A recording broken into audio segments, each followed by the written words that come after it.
saya dengan rekan-rekan saya akan menjelaskan mengenai pemahaman kami setelah berdiskusi di kelas tentang where to. Ada siapa saja di sini? Saya Sinta Nurofni. Saya Sakina Fitriani. Saya Roro Tribur Hertila. Baik, kami di sini akan menjelaskan pemahaman kami tentang where to. Selamat menyaksikan.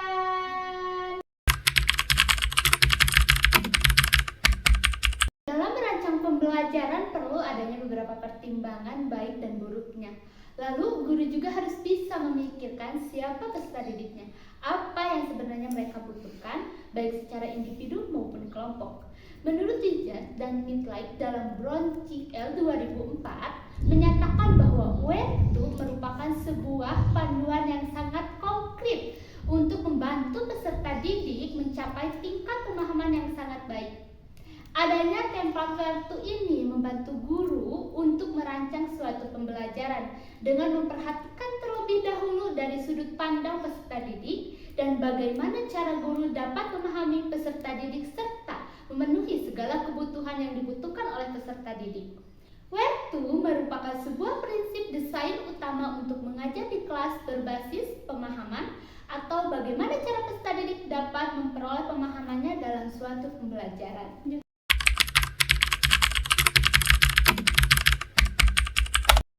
Lembar kerja W yang telah saya pahami yaitu cara untuk menilai kemampuan awal siswa adalah dengan menggunakan pretest di awal setiap bab. Hal ini saya utarakan sesuai dengan narasumber.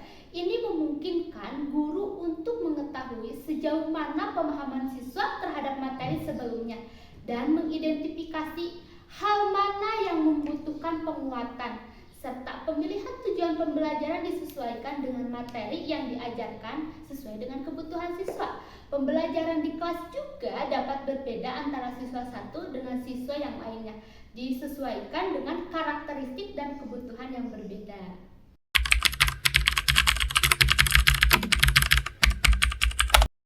Baik, di sini saya akan menjawab pertanyaan lembar kerja H, yaitu hook the student. Nah, langkah awal untuk merangsang antusias peserta didik yaitu dengan melakukan ice breaking, lalu menanyakan kabar, dan memberikan pendekatan secara emosional, serta memberikan motivasi kepada peserta didik. Nah, setelah itu akan masuk ke langkah pembelajaran. Biasanya narasumber melakukan pretest dilaksanakan di awal pembelajaran untuk melatih kemampuan atau untuk pemahaman siswa di awal. Nah, untuk menggugah pemikiran siswa, narasumber berfokus pada pembentukan konsep terlebih dahulu, kemudian memberi kebebasan kepada siswa untuk mengembangkan ide-ide mereka. Variasi ide dalam kelas dapat mengurangi kejenuhan dan memungkinkan siswa untuk berimajinasi secara berlebih. Nah, aktivitas yang diterapkan di kelas biasanya berupa diskusi kelompok. Jadi narasumber setiap pembelajaran itu berkelompok untuk saling berdiskusi. Siswa diberi kesempatan untuk berbagi ide, mencari solusi atas permasalahan yang mereka hadapi. Diskusi ini memberikan ruang bagi siswa untuk berkolaborasi dan mengembangkan ide mereka lebih lanjut. Narasumber mengedepankan pengembangan ide melalui konsep kreatif yang relevan dengan kehidupan mereka. Jadi, si pembelajaran dikaitkan dengan kehidupan sehari-hari sehingga pembelajaran lebih bermakna.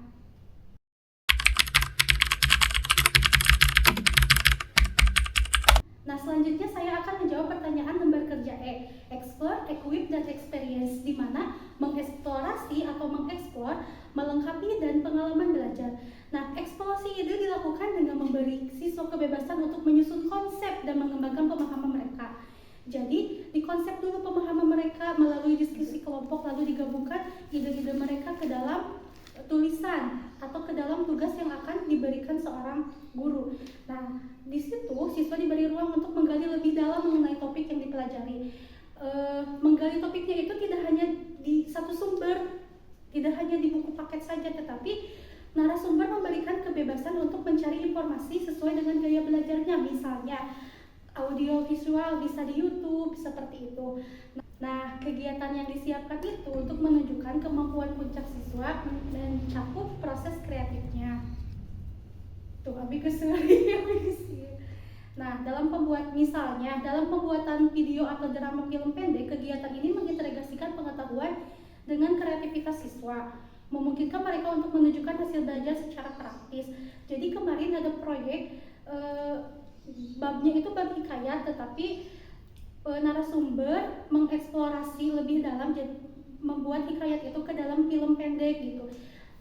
Pertamanya dari hikayat ke cerpen, lalu dari cerpen ke film pendek. Nah, itu merupakan ide kreatif untuk mengeksplorasi pemahaman siswa lebih dalam pembelajaran tersebut.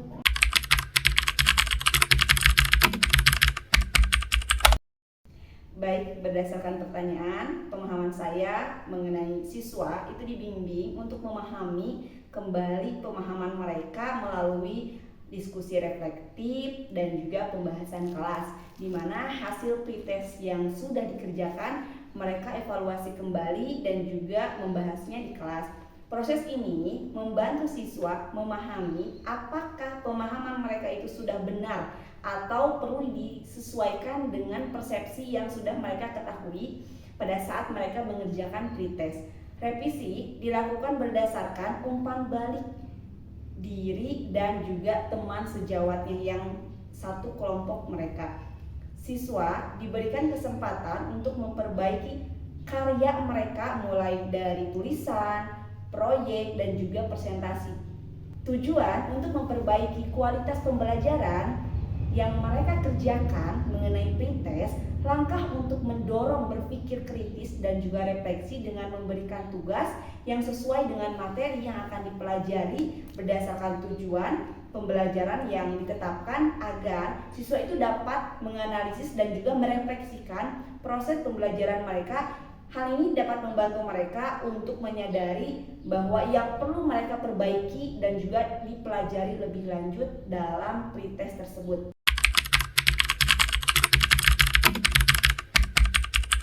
Mengenai lembar kerja exhibit dan evaluate, nah siswa ini dibimbing dalam penilaian diri melalui refleksi tentang hasil pembelajaran mereka yang pretest membantu siswa mengetahui kelebihan dan juga area yang perlu diperbaiki. Berdasarkan evaluasi diri di sini, siswa itu dibimbing untuk menetapkan tujuan masa depan dalam pembelajaran yang bertujuan untuk meningkatkan kompetensi mereka. Siswa diberi kesempatan untuk menilai pembelajaran mereka secara menyeluruh, mengetahui kekuatan mereka serta area yang perlu ditingkatkan. Hal ini penting agar siswa dapat merencanakan perbaikan untuk kedepannya.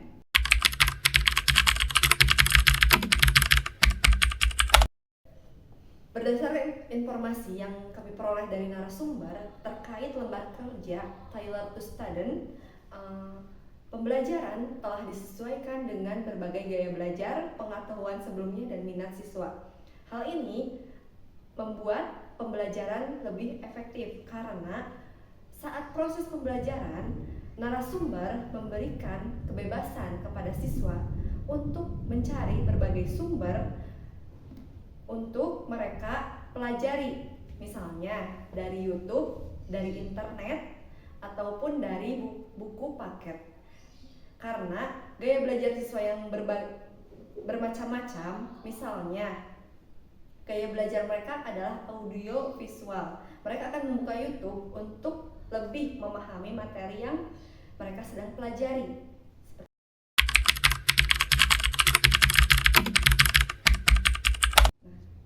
Pada lembar kerja O atau organize, pengalaman belajar yang efektif diorganisasikan dalam bentuk proyek kolaboratif dan diskusi.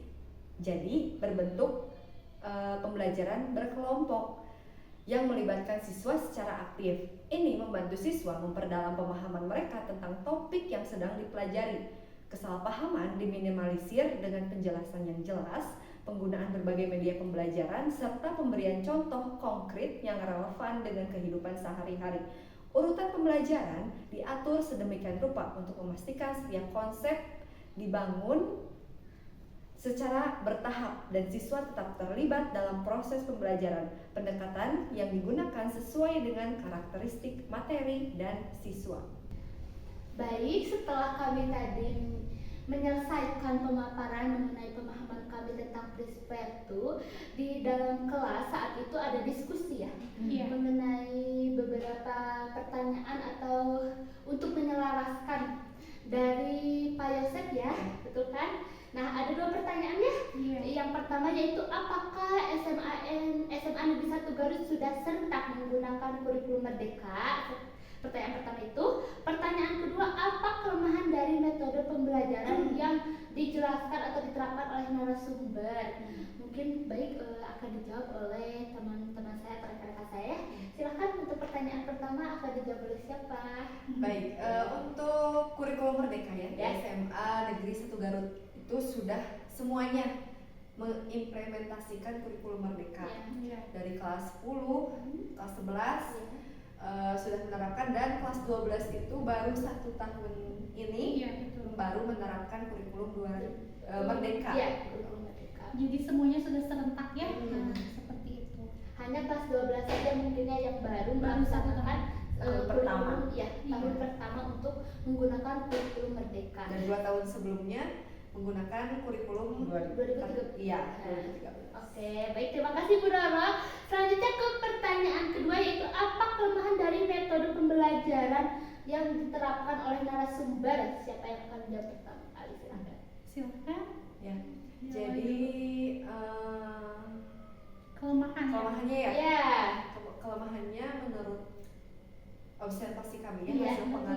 pengamatan Iya. kami selama PPL, bahwa kelemahannya itu adalah pembelajaran yang terus dilakukan secara berulang-ulang setiap babnya menggunakan metode ini. Yang sama. Iya, Iya. sehingga membuat siswa itu Merasa jenuh. merasa jenuh dan bosan. Karena siswa butuh pembelajaran interaktif ya. Iya. Iya. Mungkin bisa memang diterapkan, tapi Diselingi dengan Diselingi. media pembelajaran yang lebih kreatif, Efektif. ya, lebih meningkatkan motivasi belajar siswa. Betul, ya, siswa juga lebih interaktif lagi. Iya, Allah, betul. Mungkin itu saja ya yang kami diskusikan dari hasil pertanyaan Pak Yosef mengenai yang pertama yaitu apakah SMA Negeri 1 Garut sudah serentak menggunakan kurikulum Merdeka? Jawabannya sudah. Yang membedakannya di kelas 12 itu baru 1 tahun pertama ini. Iya. Yang kedua, apa kelemahan dari metode pembelajaran narasumber? Kelemahannya dilihat dari secara proses pembelajaran yang dilakukan, metode pembelajaran yang dilakukan secara berulang-ulang, yaitu pretest, post-test setiap babnya. Itu yang menjadikan siswa terlihat bosan dengan pembelajaran. Monoton. Merasa jenuh, merasa jenuh. Caranya itu dengan menggunakan media pembelajaran yang lebih interaktif Interaktif lagi, lagi. kreatif lagi. Word-word, Iya, seperti itu. atau Quizzes, quizzes, misalnya, Mentimeter. Iya. Soalnya saat pengaplikasian waktu itu juga kan, minimal menggunakan Mentimeter. Oh, ibu ini baru pertama kali pakai ini. Iya, Seru iya, banget iya. ya. Juga Wordroll, sama. Mentimeter. Jadi mereka lebih excited karena iya. metode pembelajarannya baru. Iya. Jadi lebih antara guru dan siswa itu lebih interaktif lagi Iya, ya. betul. Iya, betul. Baik. Itulah mungkin yang telah kami bahas atau kami sampaikan mengenai hasil dari pertanyaan oleh Bapak Yosef. Gitu. Kesimpulannya adalah menurut narasumber ya, menerapkan prinsip Vertu dengan sangat memperhatikan tujuan pembelajaran yang jelas, pemilihan model pembelajaran yang sesuai dengan kebutuhan siswa, dan penggunaan berbagai metode untuk mengunggah kreativitas serta keterlibatan siswa. Dengan menerapkan prinsip Vertu dalam perancangan pembelajaran secara komprehensif dan adaptif, serta pembelajaran dapat dirancang dengan tujuan yang jelas, model yang sesuai dengan kebutuhan siswa, serta penggunaan berbagai strategi untuk mengunggah kreativitas dan keterlibatan siswa, pendekatan yang fleksibel seperti diskusi kelompok, pembelajaran berbasis proyek, dan evaluasi diri membantu siswa untuk belajar secara mendalam dan relevan dengan konteks mereka. Prinsip Vertu ini juga memastikan bahwa proses pembelajaran tidak hanya memenuhi tujuan kurikulum, tetapi juga memberikan pengalaman belajar yang bermakna dan mendalam bagi siswa. Dengan pendekatan yang fleksibel dan adaptif, pembelajaran yang diterapkan dapat memenuhi kebutuhan kurikulum dan perkembangan peserta didik. Prinsip Vertu ini juga diterapkan untuk menciptakan pengalaman belajar yang terstruktur dan relevan, dengan fokus pada keterlibatan aktif siswa, pemahaman mendalam, dan adaptasi pembelajaran sesuai dengan kebutuhan siswa. Itulah kesimpulan dari pemaparan kami mengenai prinsip Vertu. Mohon maaf apabila banyak kekurangan dari kami. Wabillahi taufiq wal hidayah. Wassalamualaikum warahmatullahi wabarakatuh.